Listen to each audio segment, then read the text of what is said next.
Hello, everybody. My name is Grimoire Oma, and this is my initial unfiltered thoughts, no script whatsoever, on Limbus Company, also known as LCB, as it is now. I finished all content up to around the. Well, actually, I say around. I finished all content. Chapter 3 is done. I finished the Chapter 3 dungeon and boss. Very good song at the end, by the way. And the boss fight is very well made, although a little bit unfair, but I'll get to that later. And I just kind of wanted to start to talk about balance in the game. From what I'm seeing, we have 3 chapters thus far, and they look like they're going to be doing a chapter for each sinner. Now, I perfectly endorse this. I love that idea.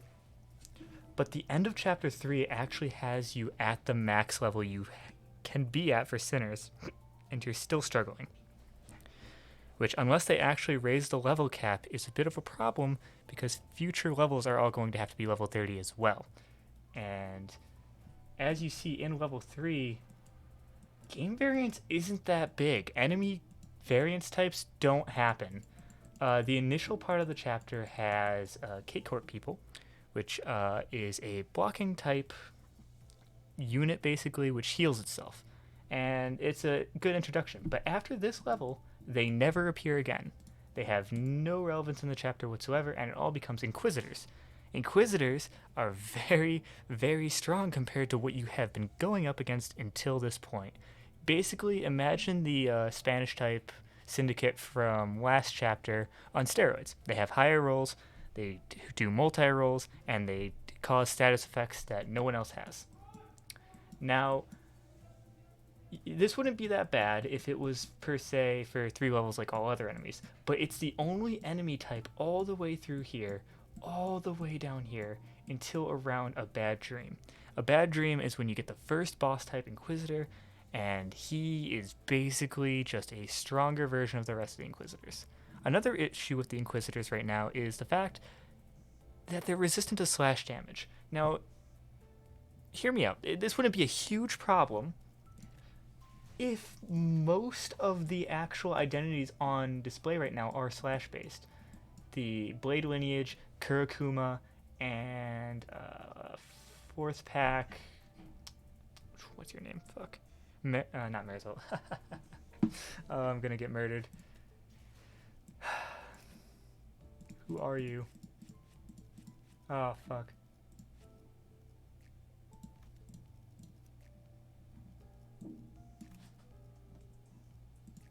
You know what? I'm so sorry. Heathcliff. Thank you, my brain. Heathcliff's R-Corp identity also has a lot of slash focus due to his feral knife thing later on. So all of these like gold type identities outside of these 3 like right here and the G Corp Gregor skin identity are all slash based, which makes them actually pretty bad in the fights. So the identity like focus is actually being countered by the enemies in game, and they're like the main focus for the entire chapter. And by the time you actually get to the dungeon, this dungeon's a mess. It's like 2 hours. On the 3rd floor. Unlike before, where you kind of had options in splitting your paths, if you enter the 3rd floor, it's 12 fights in a row with no save point. That is ludicrous and poorly designed, in my opinion, because it takes away from the entire roguelike aspect of the dungeons that have been displayed thus far. It doesn't look like an LC branch. It's just a room. It's a giant room full of fights. And that's all you get in that 3rd floor. 1st floor was very well made. 2nd floor was also very well made. 3rd floor falls apart, just becomes a boss gauntlet, and then by the end, you get a boss. Boss, I must say, story-wise, this entire floor is amazing. Sinclair's story is very good. I won't get into it because it's very heavy spoilers, but I obviously there is going to be spoilers in this because we're here. But the way that the floor is just designed is awful. It takes away from the entire unique aspect that is present in dungeons. I digress though. As for actual team composition and how it works, you don't really need to worry about team composition until around maybe the end point of chapter 2. Even you could even get to like chapter 3 without really thinking about it. But after chapter 3, when it really just hits you in the face that these enemies are going to be getting harder and you're going to have to be dealing with clashes more and more, you sort of find in my opinion, you find a pattern. What you want is you want 3 specific color types on a team, and you want to focus those down because you want to make sure that your passes are going off from your allies, and you want to make sure your ego is going up. And spreading your color composition on a team of 5 people is bad because you can't get your passives up or your ego up that way. So what you end up doing is you only build for 3 colors using units that are similar to each other, and they don't really have a lot of mix and match. From what I've seen, stuff like the Kurokuma units, they are built to fight with each other, and they specifically work nicely with each other. If you have Hung Lu attack someone and inflict a shit ton of bleed before Otis comes in and uses Sky Clear and Cut, you basically, it's a perfect synergy. It was designed to do that. But as is, you kind of get locked into using units that are similar to each other, and there's not a lot of mix and match that you can do. Especially when you get to upthreading and passives. The way passives are designed is you can't use passives until you actually use the resource thread in order to upthread the unit. And when you upthread the unit, it costs a certain amount. Upthread is a very rare resource in game I found so far. You can't pay for it, you can't get it really naturally unless you count the battle pass. What you have to do is you have to take ego shards and trade them in for thread. I like this system. I especially like that you can get it in mirror dungeons. My issue is after 5 runs in the mirror dungeon, each run taking around 25 minutes, you actually lose the ability to get any form of ego shards, any form whatsoever, because you have to wait for the weekly bonus to restart. But mirror dungeon still gives battle pass XP and XP tickets. I don't see why they don't just reduce the amount of ego shards they give you at the end after the weekly bonuses are done rather than taking it away completely, but it is not my place to say on how they're doing their spending habits and stuff. Obviously, it's to encourage more people to buy, like the starter passes and stuff, which give you thread. I just find it a little disappointing that it's the only way to get thread. With that little rant done, I like the upthreading system. I like how it gives you story. I like how it gives you passes. I just wish that you didn't have to completely either lock passes behind upthreading or you had an easier way to gain thread. As for identities, like I said, since you only build for 4 colors, you also only want to build for egos that specifically deal with that color. And you're going to be using egos a lot in battle. You want to basically be using one every 2 turns in order to counter large moves later on for boss fights, or you're just using them in order to deal with a bunch of mooks in order to just wipe them out. Those are like my initial thoughts on actual like combat, but as for synergy, my personal team that I used in order to kill chapter 3 was Dawn, Rodion, Otis, Gregor, Honglu, these units specifically, as they are right now. As you can see, they don't, like, there's 2 units that have synergy with each other, then there's 2 units that have synergy with each other, and then there's Dawn, who has no synergy with anyone. And you might think that's a little odd. Well, the thing is, her color type actually does match up with them outside of purple. So that's a little bit of mix and matching you can do, but she only works on the team because she has a special move which triggers on her own stuff rather than having to synergize with other units. Unlike Otis, who has a special move which she can't really benefit from unless she has her synergy unit with her, Hung Lu. So that's just a little oddity I found that seems to like be not present in like a lot of sinners. Like there's not a lot of like self-sufficiency in them. There's Gregor and there's Dawn, and these 2 can work by themselves, but they obviously Gregor works better with Otis because Otis just buffs everyone. But I'm using like all upthreaded units, and I still had a huge struggle during the last boss because she spams a lot of insta-kill coins and insta-stagger coins. This wouldn't be bad on its own, but the insta-stagger coins actually happen no matter if you win the clash or lose the clash, which is a bit disappointing because then you just have a unit that can't attack in the battle, which is silly because it's a 5-man team, so it should have 5 men in the team. But PM just sort of reduces you by 1, and you have to protect that unit, so you have to take clashes. This is where ego comes in, because you have to start using ego in order to take on certain clashes that are stronger than others. So ego spam seems to be the best way to defend things. Another thing about defending is actual defense die aren't that good. Just in general, block die are dark blue, I believe, which can force ego sync, which is very nice. But outside of that, block die have very low rolls and thus don't really actually defend you, and you just take damage. Unless you have Zwei. This one actually buffs block die by 2. But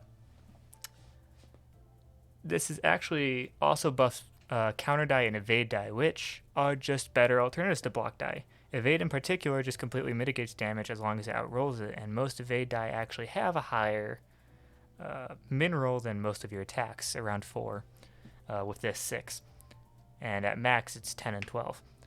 So if you have the choice between block and evade, you always want to evade, but you never want to actually use these because they don't have color affinity, so you can't actually ego sync with these, and you can't actually get your ego up.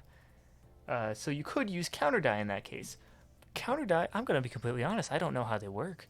You take damage and then you attack afterwards, which seems counterintuitive because stagger is very low in this game, where if you take around, I'd say, 20 damage in a battle. I didn't do any testing on this.